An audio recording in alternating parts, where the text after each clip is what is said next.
Comment prendre le contrôle d'un ordinateur à distance? C'est une question qui turlupine pas mal de personnes parce que tout le monde pense que pour prendre un ordinateur ou encore pour prendre le contrôle d'un ordinateur à distance, il faut avoir un bac plus 7 en informatique ou encore il faut être programmeur ou développeur. Mais je vous rassure, même un amateur en informatique, un amateur qui a juste un ordinateur peut prendre le contrôle d'un ordinateur à distance.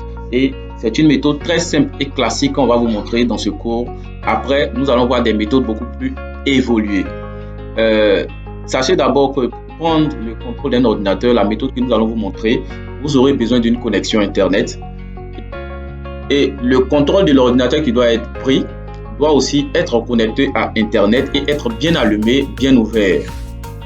Et ça, ce sont les premiers principes. Maintenant, vous aurez besoin d'un élément que nous allons aller chercher tout à l'heure. Donc, si vous êtes intéressé par ce cours, abonnez-vous dès maintenant pour ne rien rater de nos différents cours que nous allons mettre à votre disposition pour la maîtrise de vos différentes machines. Pour avoir le logiciel qui va vous permettre de pouvoir prendre le contrôle d'un ordinateur à distance, vous partez sur votre navigateur, n'importe lequel. Vous venez par exemple sur Chrome, ici, on va l'ouvrir. Et dans la zone de recherche de Chrome, vous allez chercher l'élément AnyText. Voilà, vous tapez ainsi et vous recherchez l'élément. Voilà, ici vous voyez l'application du bureau à distance rapide AnyDesk. Vous cliquez sur le premier lien qui se présente à vous avec ce dessin là. Ici, sans réfléchir, vous téléchargez l'élément. Voilà, on clique là-dessus pour télécharger. Et on attend que le téléchargement soit effectif. Pour certaines personnes, le téléchargement se fait en haut. Pour d'autres personnes, le téléchargement se fait juste en bas ici. Donc, à vous de remarquer, de connaître comment est-ce que votre ordinateur fonctionne lors d'un lancement de téléchargement. Voilà, une fois que l'élément est téléchargé ainsi, vous pouvez l'ouvrir directement ou venir ici pour aller voir là où l'élément est situé dans votre ordinateur et vous faites un double clic pour l'ouvrir. Ici, vous l'exécutez. Voilà, on attend que l'élément se présente. Vous allez vous retrouver sur cette page là et ici, vous prenez le deuxième élément, installer AnyDesk. Vous cliquez là-dessus et vous descendez juste un peu, juste en bas. Accepter et installer. Vous cliquez sur accepter et installer. Vous acceptez l'autorisation. Voilà. Une fois que cela est fait, vous attendez jusqu'à ce que les éléments puissent charger et que la page puisse s'ouvrir ainsi. Une fois que la page est ouverte ainsi, c'est-à-dire il y a l'autre partie qui est un peu cachée sur l'autre écran, vous pouvez venir juste ici, l'élément qui est un peu en fond gris, vous faites un double clic là-dessus pour que la fenêtre puisse s'agrandir. Et une fois que vous êtes ici, vous venez juste sur les différents traits verticaux, c'est-à-dire ça sera noté là-dessus généralité. Vous déballez et vous venez sur modifier le mot de passe pour le poste de travail. Vous cliquez sur modifier le mot de passe, vous acceptez ce qu'ils vont vous présenter et vous allez vous retrouver maintenant sur cette fenêtre là où vous allez mettre votre mot de passe. Vous écrivez votre mot de passe. Une fois que vous finissez d'écrire le mot de passe, vous confirmez le même mot de passe juste en bas. Une fois que cela est fait, vous cliquez sur appliquer. Voilà, une fois que cela est fait, il ne reste plus qu'à faire la même chose sur un autre poste, sur un autre ordinateur et on va suivre maintenant les autres étapes ensemble. Donc, allons-y sur le deuxième poste. Ici, nous sommes sur le deuxième poste. Nous avons fini de faire l'installation du logiciel en question. Donc, nous allons juste ouvrir le logiciel ici, simplement, en double-cliquant bien sûr.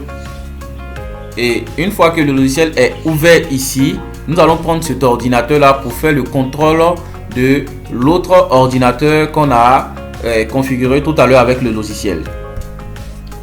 Donc le code du premier poste, on vient ici, juste en haut.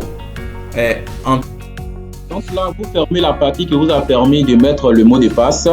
Et vous fermez aussi ce dossier là. Vous partez sur votre écran d'accueil, vous partez sur votre bureau. Vous partez sur votre bureau et une fois sur votre bureau, vous ouvrez le logiciel tel que vous l'avez ouvert sur l'autre appareil ici, ainsi. Voilà. Et ici, vous avez un numéro qui est à la réalité le poste de travail. Donc, qu'est-ce que vous allez faire? Vous allez regarder ce code-là et vous allez le copier sur l'autre appareil. Et vous tapez 1, 2, 4, 3, 0, 0, 5. Et nous avons 5, 4 et 6. Une fois que vous finissez de taper, si l'ordinateur a un nom, le nom de l'ordinateur peut sortir facilement et vous cliquez là-dessus. Et ils vont vous demander là, une fois que vous finissez de faire cela, ils vont vous demander de mettre un mot de passe. Maintenant, sur l'autre ordinateur, ils vont vous demander d'accepter. Ici, vous pouvez mettre directement le mot de passe que vous avez noté sur l'autre ordinateur. Si c'est une autre personne qui l'a fait, la personne peut donner le mot de passe ou vous venez simplement sur l'autre ordinateur et vous acceptez. Et cela va autoriser en même temps l'ordinateur en question. Et vous pouvez maintenant prendre le contrôle de cet ordinateur-là. Et voilà, vous avez les deux écrans qui sont bien là. Et ici, vous devez forcément rester dans le logiciel pour pouvoir prendre le contrôle de l'ordinateur. On va juste sortir, fermer cette page. Vous voyez déjà, ça répond en même temps sur l'autre ordinateur.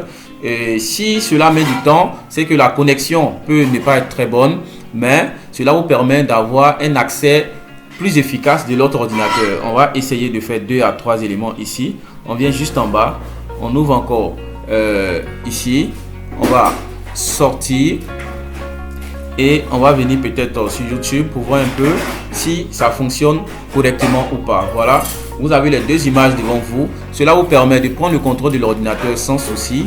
Et voilà, vous pouvez faire tout ce que vous voulez. S'il y a des dépannages à faire sur l'ordinateur de X ou de Y, vous pouvez utiliser cette méthode là et vous allez me donner bien sûr le résultat de cette nouvelle expérience que vous avez eu à faire pour certains et pour d'autres. Vous allez me dire ce que vous pensez de ce cours en commentaire. N'oubliez pas surtout de vous abonner si vous aimez ce genre de cours et on va se dire vraiment à très bientôt pour de prochains cours.